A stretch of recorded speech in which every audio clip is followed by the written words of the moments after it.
Relax a bit, my darling. You've already breathed fire. And your eyes, they look just like mine. Remember, you are now fortified with minerals from deep within the mountain, perfected by the centaurs, blended just for you. And I've added a dash of my own magic, of course. We just have to convince your bones that they can do it. They can lengthen and grow and... You did it. Your shoulders. Oh, treasure, I saw it. The beginnings of wings. How do you feel? Oh, my dearest. Oh. Come here to me. Oh, you look exhausted. I've pushed you too hard. Fair. You've done rather a bit of it yourself. But I know why. Yes, you want to command the elements. You want to take the form of a dragon. You want to fly.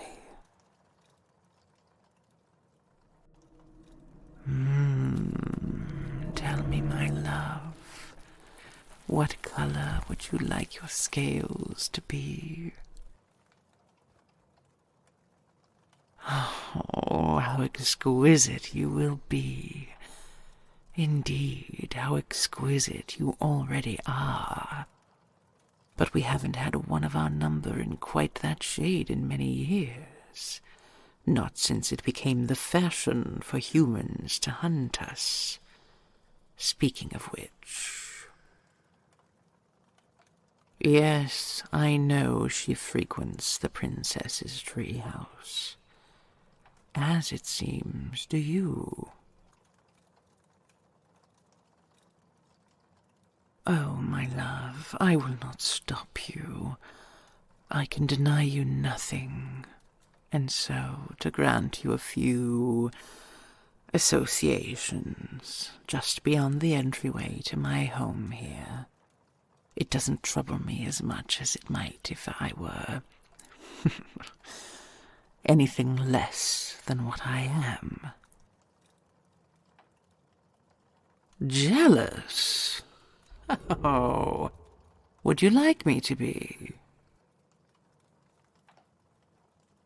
Very well. I'm incredibly envious of all the time you've been spending with that little fairy princess and her huntress lover. There. Is that better? Oh, treasure, it's not a lie. And it's not a joke. I do feel ire, rancor even, but never towards you. And as I've said, my emotions do not boil. They simmer. I would rather the two of them didn't have their minds set on turning you against me. I have proven myself to you before, and I will do it as often as I must.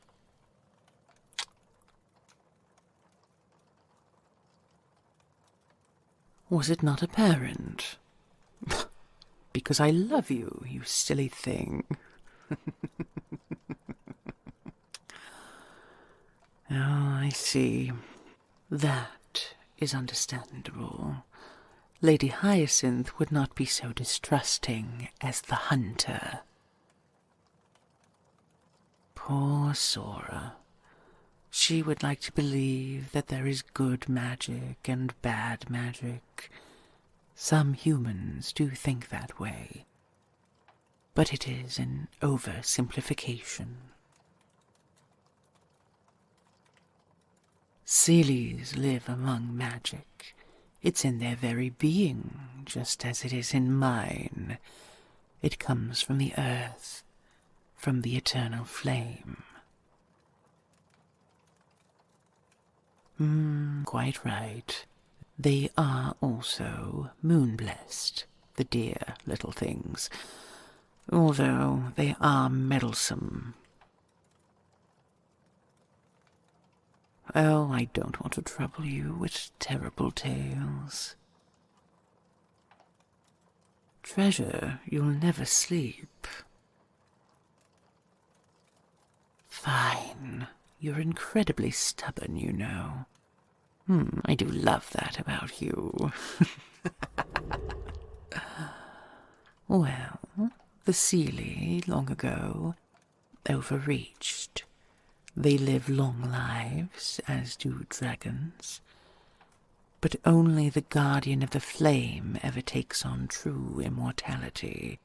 And even so, one does grow tired, eventually, as I am sure I will someday. Oh, don't worry, dearest. Not for centuries, I promise. But it is fascinating how all the other creatures, the mundane and the magical, seek to extend their lives beyond the natural course of things, and that is where the Seelie went wrong. Oh, long before your friend was even born. But I remember. I was young, and very quick. You should have seen me, my darling. I could slither and vault among the rocks faster than a cobra. Yes. But I'd much rather have wisdom than speed. And I should never wish to return to the past if it would mean forsaking you, of course. Well, the Seelie priestesses many years ago, they flirted with necromancy. They never succeeded, of course. They could not bring the dead back to life. Believe me, if anyone could. Exactly. But they did create something terrible. Something between life and death. Fortunately, they only experimented on animals, but still the result was... My darling, I pray you never encounter one of those abominations, the lightless ones.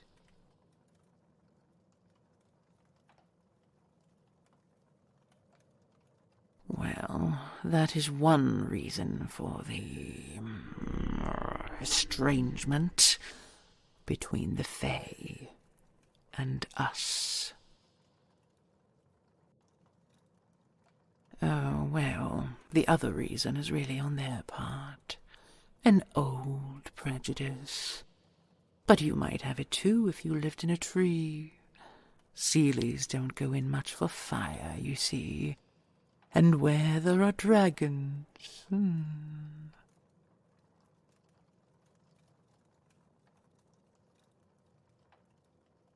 I don't know exactly when the humans began to turn on us. For so long you revered us. Some still do, as you know. But I do wonder. Many of my kind took to their lairs, tucked themselves away with their hoards and their gems and their gold. And they stopped visiting the people they meant to protect.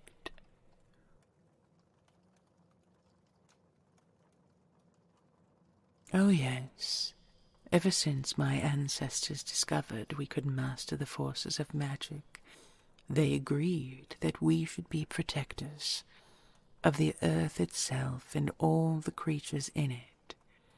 We are the most powerful, and so we must use our strength and our sagacity to guide and guard you all. I believe some have forgotten our purpose, but I never did. Humanity, in particular, has always been close to my heart. Oh, you fascinate me. I know you heard me talking to my brood mate. Should you like to hear me flatter you again, treasure? Shall I spin romantic rhymes at you until you drift away to sleep? Oh, my darling, your curiosity, your imagination. Don't mistake me, though. You are special to me. You are not just one human among many. You are mine, and I am yours. My heart called to you over the mountains, on the voice of the wind. You told me why you left, but should it take me another 1,000 years, I will do everything I can to find what you need to heal what broke in you. Yes, anything, anywhere. Dearest, it isn't merely a play on words when I call you my treasure. You did realize that. You are precious to me. I have no need for diamonds or gold. Were I not entrusted to keep watch over the source of all the world's magic, I would give it all up for you. Why? Why? Oh, darling, do you still not know? I had a suspicion this was the other reason you wanted to transform yourself. To match me, dragon for dragon. To be sure, you want to know, as do I.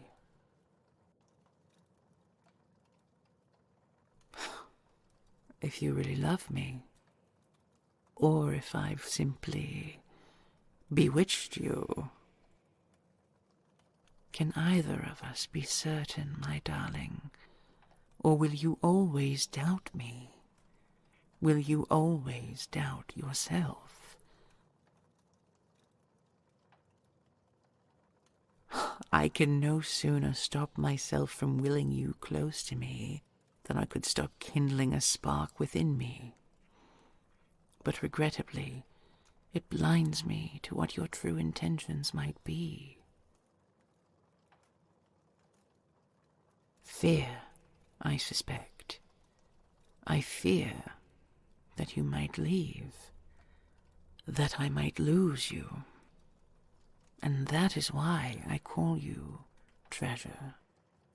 Why I say you are the dearest to me. I mean it. You would cost me everything. I would give everything to keep you.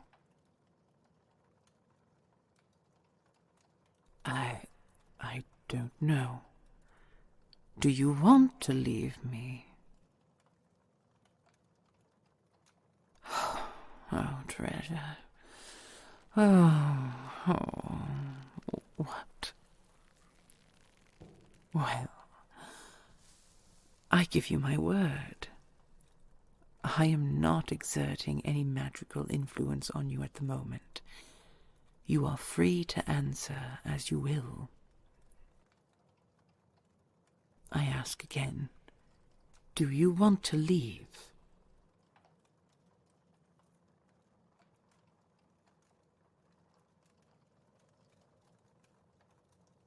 Treasure?